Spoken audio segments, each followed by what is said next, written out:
dia punya asas kepada apa itu teknikal analisis. Faham tak? Sebab saya punya style, saya suka macam go detail.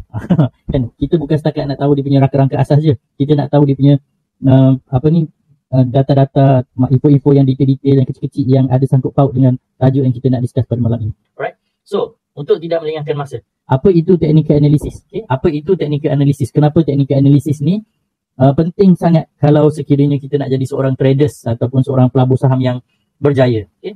Istilah berjaya tu subjektif. Tuan-puan kena letaklah definisi berjaya tu masing-masing lah. Berjaya tu macam mana? Tuan-puan kena decide. Sama ada berjaya trade ke, berjaya dapat gandakan duit ke, berjaya mengelakkan duit daripada loss, daripada burn ke, berjaya cut loss awal sebelum diterjun ke dan sebagainya. Istilah kejayaan tu subjektif. Alright. So, sebelum kita go through to the main topic, yang paling penting sekali saya nak ulang balik.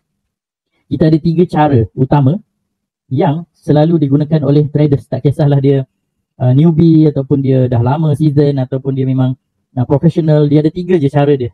Okay, 3 je cara dia yang digunakan oleh traders ataupun investors untuk jual beli saham ataupun nak pilih counter-counter untuk dia beli kan. Yang pertama sekali, yang ramai majoriti pakai menggunakan technical analysis. Technical analysis ni apa yang kita nak discuss pada malam inilah. Right. So, technical analysis ni istilah yang digunakan lah, yang diberikan oleh trader-trader yang dulu-dulu lah, yang founder lah kan, forefathers lah kita panggil kan. Founder kepada ilmu ini, ilmu mengkaji carta, kita panggil sebagai technical analysis. So, ini adalah cara paling appropriate kerana dia detail.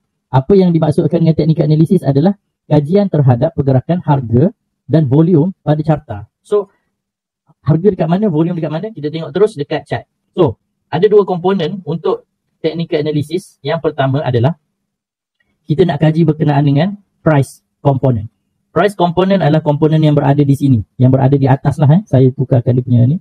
Full color candle. Okay.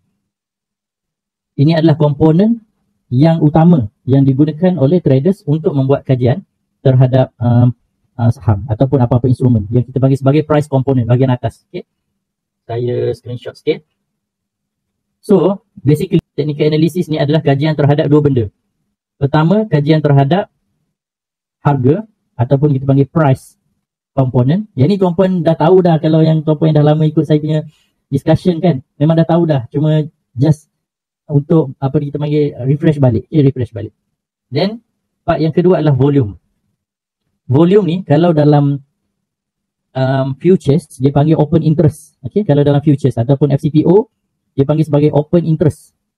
Open interest ataupun jual belilah ataupun yang merujuk kepada kontrak punya jualan belian lah dipanggil open interest kalau futures. Kalau saham, Bitcoin, Forex dan sebagainya dipanggil sebagai volume. Okay. Price merujuk kepada pergerakan naik turun harga. Dia ada 3 keadaan sahaja harga itu bergerak. Pertama, dia boleh naik. Yang kedua, dia boleh turun. Yang ketiga, dia tak bergerak. Dia ada 3 keadaan sahaja. Dia boleh naik, boleh turun dan tidak bergerak. Itu adalah komponen price.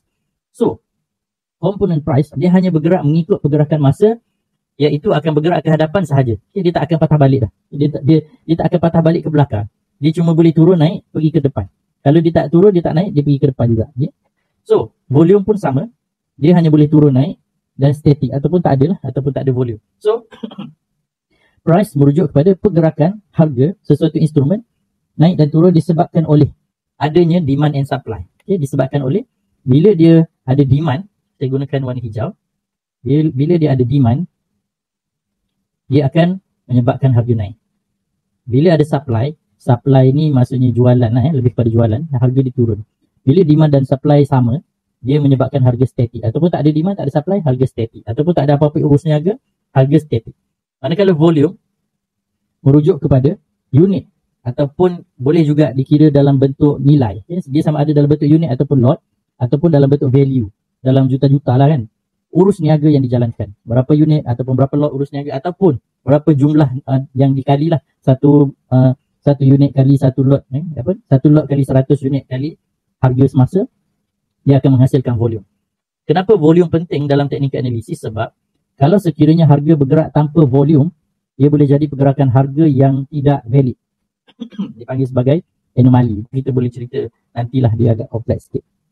Itu yang pertama. So, cara untuk memilih counter yang pertama adalah menggunakan technical analysis. Yang kedua,